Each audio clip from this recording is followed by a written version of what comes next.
There's a reason I'm opening this video by showing the credits of NASCAR 21 Ignition. While Motorsport Games indeed has offices both in Miami, Florida and next to the Silverstone racing circuit in the United Kingdom, and they posture themselves in their official announcements as a leader in racing game and racing simulator development, somehow acquiring licenses to NASCAR, IndyCar, the British Touring Car Championship as well as Le Mans, the development team appears to consist entirely of Russians who are completely unfamiliar with the sport of NASCAR. The development team is very obviously unprepared and ill-equipped to work on something like a NASCAR game, which alone is something NASCAR or the other licenses they're now involved with could probably sue for, as it's likely that during initial talks, Motorsport Games completely misrepresented what their company was actually capable of. The end result is that NASCAR fans have been left with an unplayable, defective product, one that we're forced to tolerate for 2 years as Motorsport Games opted not to release an entirely new title this year, but rather a free 2022 expansion for NASCAR 21 Ignition. It's clear this will end in a courtroom. The free expansion claims to offer various fixes and quality of life improvements along with the entire 2022 NASCAR Cup Series season, including the Gen 7 car and tracks like Auto Club California, as well as Gateway in Illinois. But I did not experience any fixes or quality of life improvements beyond a very simple fuel gauge and tire wear gauge. Stuff as simple as a rearview mirror still hasn't been added, even though it's something they were kind of promising on social media. The ability to map buttons on your controller still isn't here. The ability to set your wheel lock or even calibrate your controller still isn't here. The game for the most part is still as broken and unpleasant to play as it's ever been. You just have a handful of new cars and tracks to drive. Performance issues, and you'll notice them throughout this video, it's not my capture software. Yes, the menus really do lag that bad, as well as transition screens and just various portions during gameplay. The developers made no effort to fix. It's not as bad as Dakar Desert Rally, which I talked about a few days ago. It is playable, it's just irritating. They've put all this work into really fancy menus and tons of pre-race cutscenes with various avatars of like crew guys walking around, and the game just cannot handle it at all. The on-track product in terms of performance is at least better and playable. Tech issues aside, let's go out for a rip and see how this thing drives. We'll start off at Auto Club Speedway. This was the event on the calendar this year where people went, wow, the Gen 7 car might actually be really good and kind of spicy to drive in single car qualifying. This season might be a lot of fun. First thing I noticed, the AI is not competent at all. The rate at which I chase down two computer opponents drafting each other is not good. This is on extreme difficulty, and I'm passing them like they're standing still. This is one of the new tracks they added with this expansion. They had over a year to just work on the game and refine the AI. I don't think they touched it at all.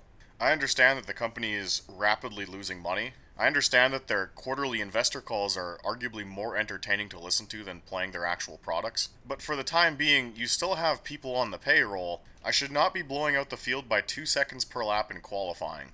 How did this not get caught? And no, it wasn't just qualifying where this was an issue. Once I started the race, by lap 9, I was the magic Jeff Gordon and Ray Evernham number of 4 seconds ahead. I don't want to play a racing game where on the hardest difficulty I'm 4 seconds ahead by lap 9.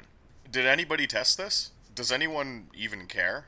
Anyways, you guys can probably tell from the length of the video that this is going to be a long one and we try out a bunch of different tracks, so let's move on to the next location.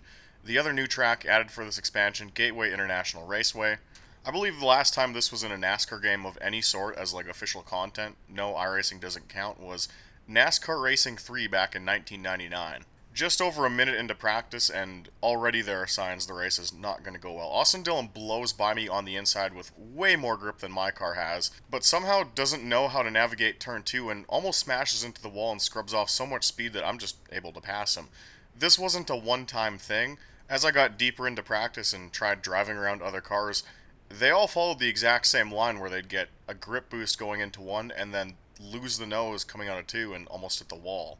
Teenagers making custom AI lines in Assetto Corsa do a better job than what Motorsport Games did with this game. At both ends of the racetrack, the AI line cars take a line which is not the line at Gateway. You had a year to make an AI line that turned left and didn't hit the wall every lap, and they couldn't do it. All while these guys are talking themselves up in meetings and on social media as being a leader in racing game development. A leader in racing game development doesn't have a qualifying session where the AI cars all hit the wall yet still go 1.4 seconds faster than the player. This is ridiculous right here. I went from being 2 seconds up on the field to 1.4 seconds back. And again, what you're experiencing right now is live. Those transitions really are that choppy. They had an extra year to work on this game, knowing that they wouldn't be releasing a new product until NASCAR 23 next year. What did they even do? They added a couple new cars into the R Factor engine. Cool, my Portuguese friend does the same thing in his spare time and he's not getting paid for it, and it's a lot better than this, I can assure you. So, what do you guys think the actual race ended up looking like? Much, much worse than the trailers implied.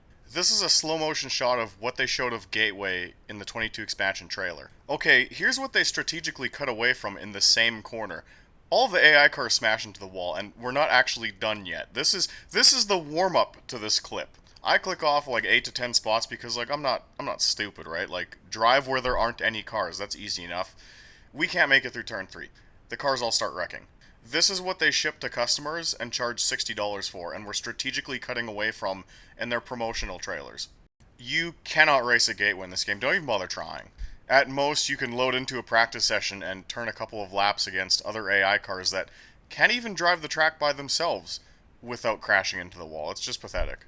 So, because I'm not petrified of road racing, let's go to the Charlotte Roval. It's where we're at this weekend in the NASCAR Cup Series, and it's what this engine should theoretically do best. The ISI motor engine was designed for road racing. As you'll see out my front windshield here, the AI cars cannot handle the bus stop at the Charlotte Roval. I'm very bad. I only paid $8 or so for the Champions edition of this on a key site. I can't imagine how angry some of you must be for paying full price, if not more, for this, for what is a demonstrably unfinished R Factor 2 mod. And just as William Byron couldn't handle one bus stop, the AI cars suddenly gain super grip and super braking in the next bus stop just a few corners later. What's a shame is that this game really doesn't handle all that badly. I know I can't really convey that showing videos exclusively of just fucked up shit that happened to me. And the cars do admittedly feel a bit vague and floatier than they should, but especially on a road course, this game does not handle that bad. The Gen 7 cars probably aren't as edgy as they should be with the really short sidewalls, but the raw car meets track Assetto Corsa 0.4 experience is fine. This, however, is not fine.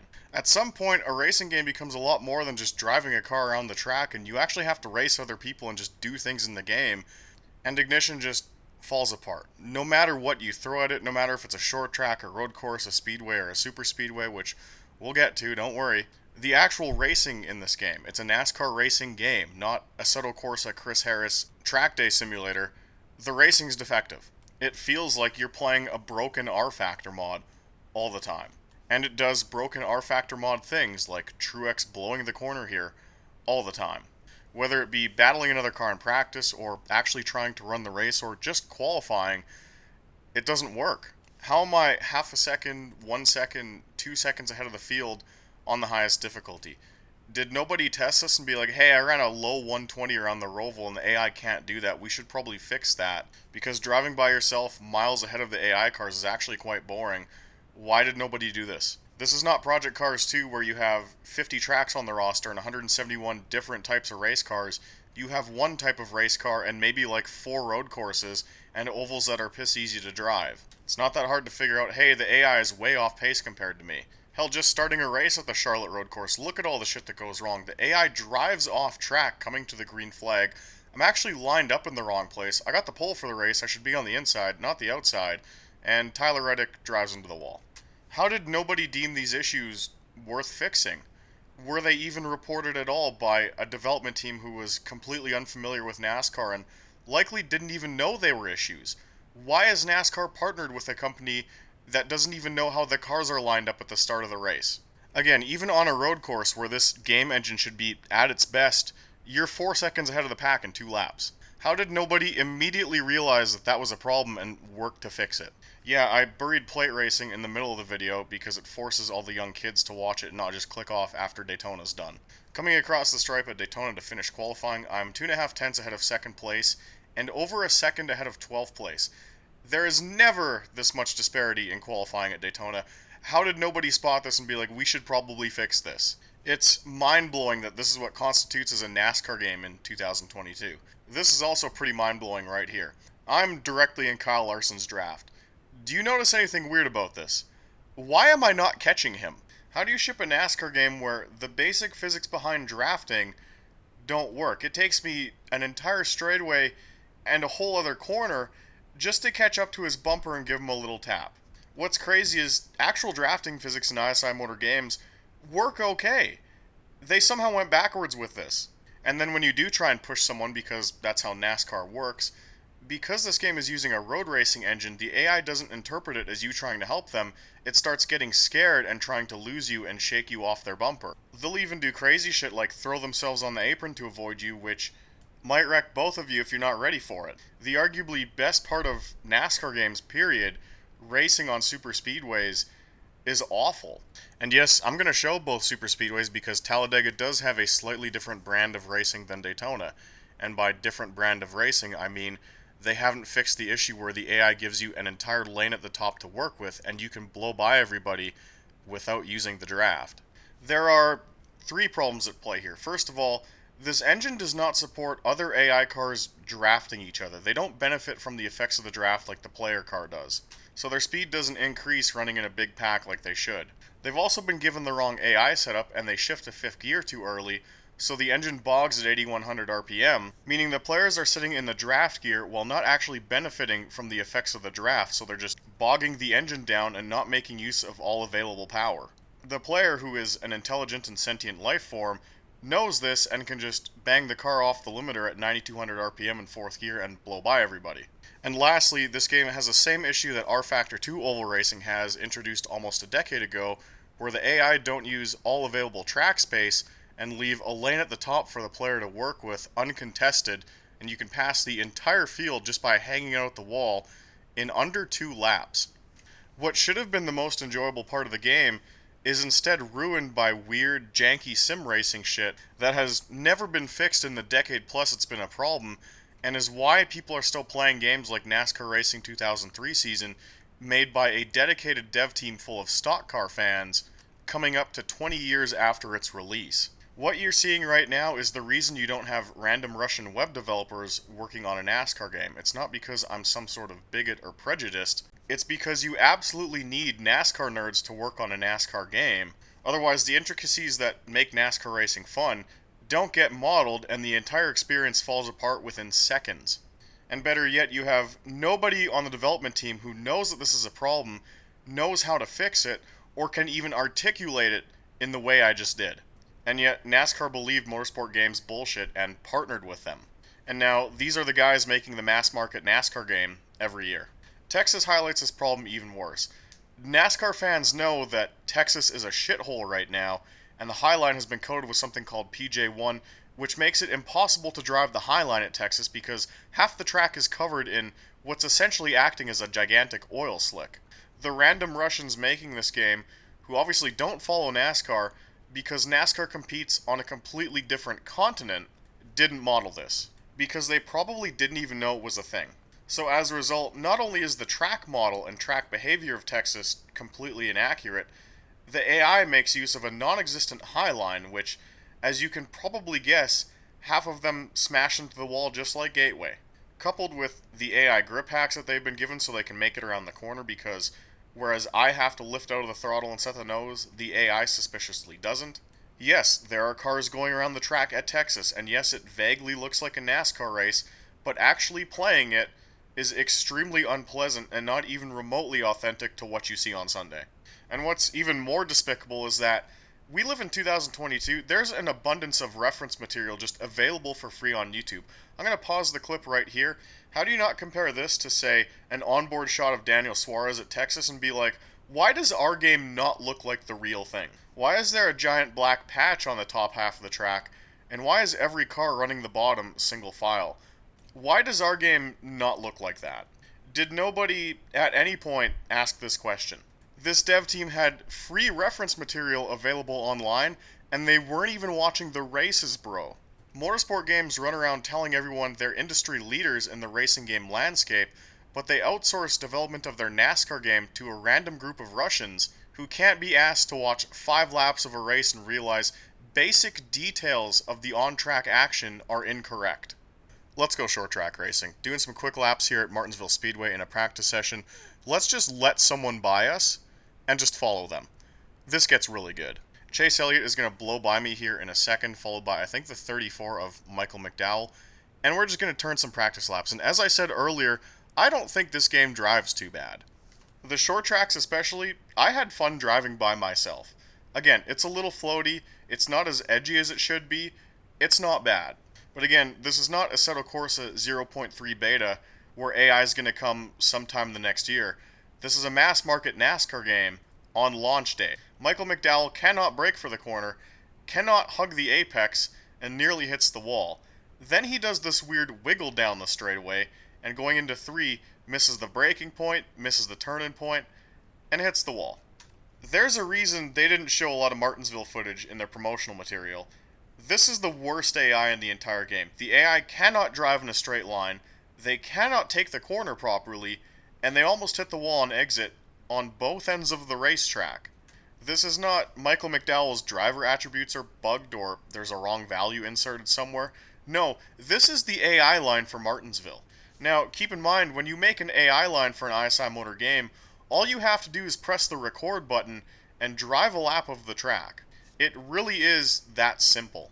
I've made my own custom AI lines for Assetto Corsa. I've shown other people how to do that as well. It's something that takes minutes, and it always turns out really, really well. You would have to try to make the AI car do this. Now, the other side of this argument is that the ISI motor engine is so fundamentally broken and rFactor 2 is in such a sorry state that this is not actually the result of Motorsport Games being Motorsport Games, but rather Motorsport Games themselves were misled about the state and quality of rFactor 2 as a platform to build a NASCAR game on.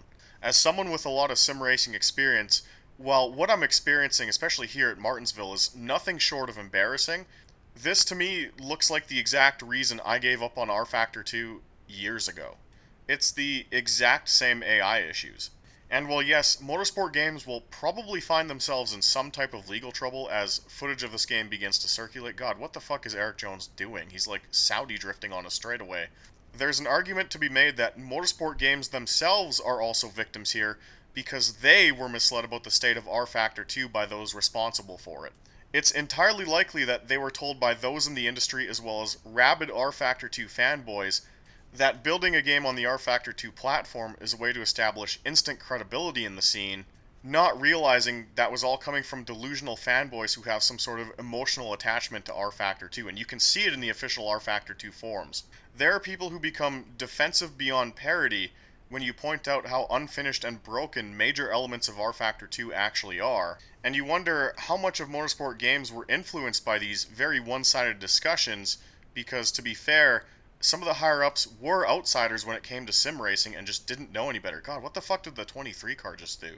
Regardless of who's at fault and all the little intricacies of who should be blaming who for this disaster of a game, freeze-framing things in Turn 3, comparing it to real-world footage, how does not one person on the staff look at this and be like, why does our game not look like that?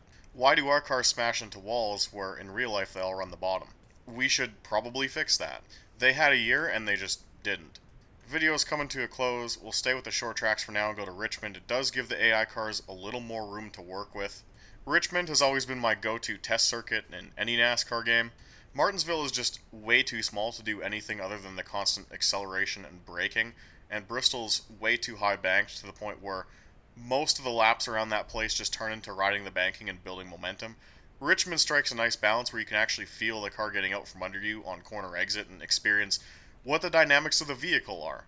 And again, it's not as edgy as it should be, and it does kind of feel floaty just when driving in a straight line, but overall I would rank the handling of this game, and in particular the Gen 7 car, as a massive improvement over NASCAR Heat. That's just the truth. I know some guys are probably going to disagree with me. I prefer driving in this game over NASCAR Heat, though the force feedback could use some work, and I have been fucking with some of the controller, I believe JSON or INI files, to turn down the force feedback because, again, there's no force feedback slider in this game. There's no wheel rotation slider. There's nothing. You can tell it's made by people who claim to be at the forefront of racing game development, but are very obviously random Russians with a background in web development. Thankfully, their physics guy seems to be okay. Like I said, driving laps around this joint are fine. What's not fine is everything else. Again, I'm half a second faster than the rest of the AI at Richmond on the highest difficulty. Nobody tested this. I don't understand how nobody turned a lap in anger and went, wow, I blew out the field on the highest difficulty by half a second. This is probably something that should get looked at. They had an entire year to run a 20-second qualifying lap around Richmond and cross-reference it with the AI times, and they didn't. So let's start the race and see what falls apart. Finally rolling off on the inside, you'll notice a couple tracks, it started me on the wrong side. Richmond's one of the few tracks that actually work, but going into turn 1, where is William Byron going? I mean, look at those front wheels. He's full lock and almost hitting the wall. What the fuck is happening? How did the AI not make a simple corner? And he's doing it again. He slides up like 3 lanes and tags the wall. And we've got a yellow coming out of turn 4 on lap 1. The AI, just like Gateway, cannot make a lap at Richmond. So we're going to elect not to pit and just re-rack them. And instead of actually trying to race William Byron for the lead, I'm going to hang back and just watch what the AI does, because something must have happened to get a yellow flag within the first lap. So I'll take it easy going into 1 here and let the field just stream by me. Oh, that's the problem. Nobody can make the corner. And we're smashing into walls again. That's great. I'm going to ride it out here. Usually I don't like to include stuff like this in videos because it looks lame. Look at what's going on. Ryan Blaney is full throttle on the apron and washing up 5 lanes and smashing into the wall, and we've got another yellow. These guys are going to get sued.